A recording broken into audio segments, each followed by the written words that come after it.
Hello மக்களே, இன்றைக்கி ரொம்ப முக்கியமான அப்டேட் பற்றி பார்க்க போகிறோம். ஸோ வீடியோ ஸ்கிப் பண்ணாமல் பாருங்கள், லாஸ்ட் வரையும் வீடியோவை பார்க்க ட்ரை பண்ணுங்கள். எஸ்பிஓ மெம்பர்ஸ் வேலெட் அமௌண்ட் வரல, ரீஃபண்ட் அமௌண்ட் வரல, பெண்டிங் நிற்கிது அப்படின்னு சொல்லிட்டு நிறைய பேர் புலம்பிக்கிட்டு இருக்கீங்க. அதுக்கான வழி இந்த இருக்குது, இதை பாருங்கள்.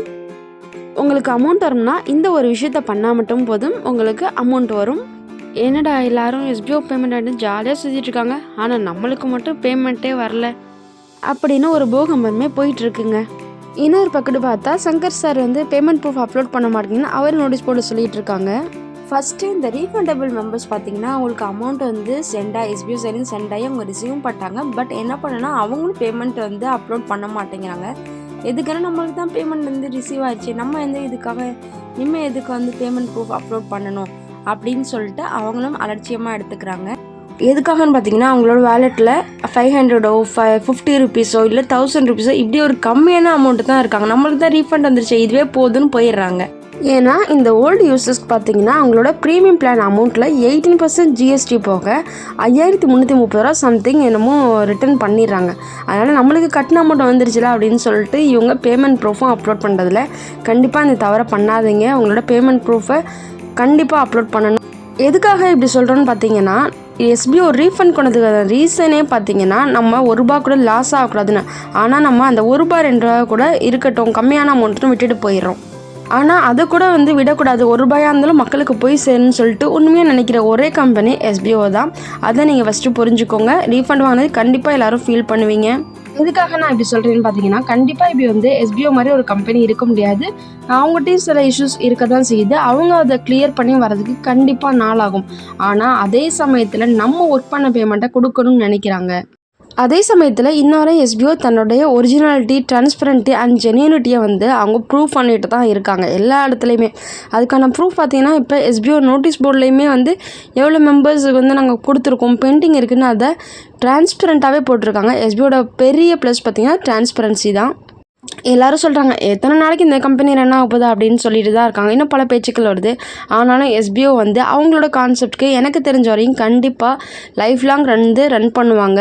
ஆனால் அதை ஸ்டெப் பை ஸ்டெப் எடுத்து வைக்கிறதுக்கு கொஞ்சம் கஷ்டப்படுறாங்களே தவிர கண்டிப்பாக அவங்களோட ஸ்டெப்ஸை ஃபுல்லாக கம்ப்ளீட் பண்ணாங்கன்னா அந்த மாதிரி ஒரு கான்செப்ட் எங்கேயுமே இருக்காது. நெக்ஸ்ட்டு பார்த்திங்கன்னா இப்போ எஸ்பிஓவில் ஒர்க் பண்ணியிருக்க ஒர்க்கிங் மெம்பர்ஸு இந்த ஒர்க்கிங் மெம்பர்ஸ் அவங்களோட வேலெட்டில் கம்மியாக தானே இருக்குது அப்படின்னு சொல்லிட்டு இவங்களும் பேமெண்ட் ப்ரூஃபை அப்லோட் பண்ணுறதில்ல. அவங்க பேமெண்ட் ப்ரூஃப் அப்லோட் பண்ணால் தான் ₹1 இருந்தாலும் அவங்களுக்கு ரிட்டர்ன் வரும். இந்த மெம்பர்ஸும் என்னோடய அமௌண்ட்டில் 50 இருக்குது, 100 இருக்குது, 1000 இருக்குதுன்னு ரொம்ப கம்மியான அமௌண்ட் இருக்குதுன்னு சொல்லிட்டு அப்லோட் பண்ண மாட்டேங்க. ஆனால் கண்டிப்பாக நீங்களும் உங்களோட ப்ரூஃபை அப்லோட் பண்ணியே ஆகணும். இப்போ தான் உங்களோட பெண்டிங் அமௌண்ட்ஸ்லாம் உங்களுக்கு வரும். நெக்ஸ்ட்டு பார்த்திங்கன்னா நான் ரொம்ப நாள் லாகின் பண்ணாமல் என்னோடய பாஸ்வேர்டு மறந்துடுச்சு, என்னன்னே தெரில அப்படிங்கிறவங்களுக்கும் ஃபர்காட் பாஸ்வேர்டு ஆப்ஷன் இருக்குது. அதை பண்ணி பாருங்கள், உங்களோட மெயில் ஐடிக்கு வரும். இது ஆல்ரெடி சொன்னது தான் இதுவுமே. இதை எப்படி நம்ம அப்லோட் பண்ணுறது அப்படின்னு சொல்லிட்டு பார்ப்போம்.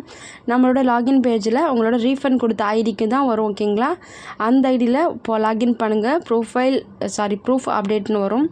இதை கிளிக் பண்ணி பார்த்தீங்கன்னா இதில் டீட்டெயில்ஸ்லாம் கொடுத்துருக்காங்க பாருங்கள். அப்படியே ஸ்க்ரோல் பண்ணி கீழே வாங்க, உங்களோட நேம், ஸ்டாஃப் ஐடி, மெயில் ஐடிலாம் இருக்கும். இப்போ சூஸ் அப்லோட் யுவர் பேமெண்ட் ப்ரூஃபுங்கிற இடத்துல சூஸ் ஃபைலை கிளிக் பண்ணிங்கன்னா உங்களோட பேமெண்ட் ப்ரூஃபை ஸ்க்ரீன்ஷாட்டோ இல்லை அதில் இமேஜாக இருந்தோ அதை அப்படியே அப்லோட் பண்ணுங்கள் செலக்ட் பண்ணி. அதுக்கு மேலே பார்த்தீங்கன்னா செலக்ட் யுவர் பேமெண்ட் ப்ரூஃப்னு இருக்குது. ரீஃபண்டா, செட்டில்மெண்ட்டா, ஓல்டு வித்ட்ராவா அப்படிங்கிறது உங்களுக்கு தெரியும். உங்களுக்கு வித்ட்ரா வந்துருக்குல எந்த அமௌண்ட்டுங்கிறது தெரியும். அதை செலக்ட் பண்ணி பாருங்கள். இதை கண்டிப்பாக நீங்கள் கமெண்டர்ஸ்க்கு ஷேர் பண்ணணும். எப்படி கமெண்டர்ஸ்க்கு ஷேர் பண்ணணும்னு பார்த்தீங்கன்னா ப்ரூஃப் ஆஃப் எஸ்பிஓவில் வாங்க. உள்ளார பார்த்தீங்கன்னா இதுதான் ப்ரூஃப் ஆஃப் எஸ்பிஓ. இதை மேலே ப்ரூஃப் ஆஃப் எஸ்பிஓங்கிற இடத்துல கிளிக் பண்ணிங்கன்னா இந்த மாதிரி அவங்களோட நேம்ஸ் வரும், கமெண்டர்ஸோட நேம்லாம். அதை ஒன் பை ஒன்னாக ஆன்லைனில் இருந்தால் யாரோட எந்த கமெண்டை கிளிக் பண்ணுற ஆன்லைனில் இருக்காங்களோ அவங்க ஆன்லைன் காட்டும். அவங்களோட லாஸ்ட் சீன் காட்டும். லாகின் பார்த்தாவே உங்களுக்கு உங்களோட பேமெண்ட் பண்ணி கண்டிப்பாக ஷேர் பண்ணிடுங்க, ஷோ பண்ணிடுவாங்க. ஆல்ரெடி பண்ணவங்களும் இந்த புதுசாக லாகின் பண்ணி என்ன பண்ணலாம், இந்த ஃபார்மேட்டில் பண்ணலாம். இது கண்டிப்பாக பண்ணணுங்கிற அவசியம் கிடையாது, ஓகேங்களா? உங்களுக்கு விருப்பம் இருந்தால் பண்ணலாம். இதனால் உங்களுக்கு ஒரு கிளியரான டேட்டாஸ் மெயின்டைன் பண்ணலாம் இந்த இதை அப்லோட் பண்ணும்போது. இந்த ஓல்டு மெம்பர்ஸ்க்குலாம் பார்த்திங்கன்னா அமௌண்ட் கொஞ்சம் கொஞ்சமாக பிரித்து போட்டிருந்தாங்க. ஆனால் இப்போ ஒரேடியாக ஃபுல் அமௌண்ட்டாக செட்டில் பண்ணிடுறாங்க. எதுக்காக இந்த சிங்கிள் பேமெண்ட் போடுறாங்கன்னா, ஒரு நாளைக்கு 10 பேருக்கு போகிறத விட 3 பேருக்கு போட்டாலும் வந்து பெண்டிங் இல்லாமல் அவங்களுக்கு வந்து ஒரே மெம்பர் கம்ப்ளீட் பண்ணிட்டோம் அப்படிங்கிற டேட்டாஸ் கிடச்சிரும். அதுக்காக தான் வந்து இந்த மாதிரி பேமெண்ட் வந்து போட்டுட்ருக்காங்க. ஆனால் வந்து அப்பயுமே என்ன பண்ணுறது, அந்த மெம்பர்ஸ் வந்து பேமெண்ட் ப்ரூஃபை அப்லோட் பண்ணுறது கிடையாது. ஏன்னா சொல்லலாம், நம்ம ரீசன் சொல்லலாம், ஏன்னா கொஞ்சம் இன்னும் வர வேண்டியது இருக்குன்னு சொல்லுவாங்கள்ல. அதனால தான் எஸ்பிஓ ஃபுல் பேமெண்ட்டாக போட்டுறாங்க. எஸ்பிஓவில் இன்றைக்கி வந்து டேட் ஒரு 100 மெம்பர்ஸ்க்கு போடுறாங்கன்னா, அந்த 100 மெம்பர்ஸோட லிஸ்ட்டும் 15 டேஸ்க்கு அப்புறம் வந்து செக் பண்ணுவாங்க. அப்போ செக் பண்ணும்போது அவங்களோட பேமெண்ட் ப்ரூஃப் கண்டிப்பாக அப்லோட் பண்ணியிருக்கணும், இல்லை கமாண்டர்ஸ்க்கு ஷேர் பண்ணியிருக்கணும்.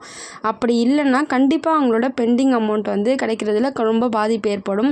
இதை உங்களோட டவுன்லைன்ஸ்க்கும் எடுத்து சொல்லுங்கள். உங்களோட டவுன்லைன்ஸ்க்கும் எடுத்து சொல்லி அவங்களோட பேமெண்ட் ப்ரூஃபையும் ஷேர் பண்ண வைங்க. ரீஃபண்ட் மெம்பர்ஸாக இருந்தாலும் சரி, ஆக்டிவ் மெம்பர்ஸாக இருந்தாலும் சரி, அப்படியே நீங்கள் வந்து செக் பண்ணிக்கோங்க. நெக்ஸ்ட்டு கூப்பன் கோட் வாங்கினவங்களும் அவங்களோட பேமெண்ட் ப்ரூஃபை அப்லோட் பண்ணிடுங்க.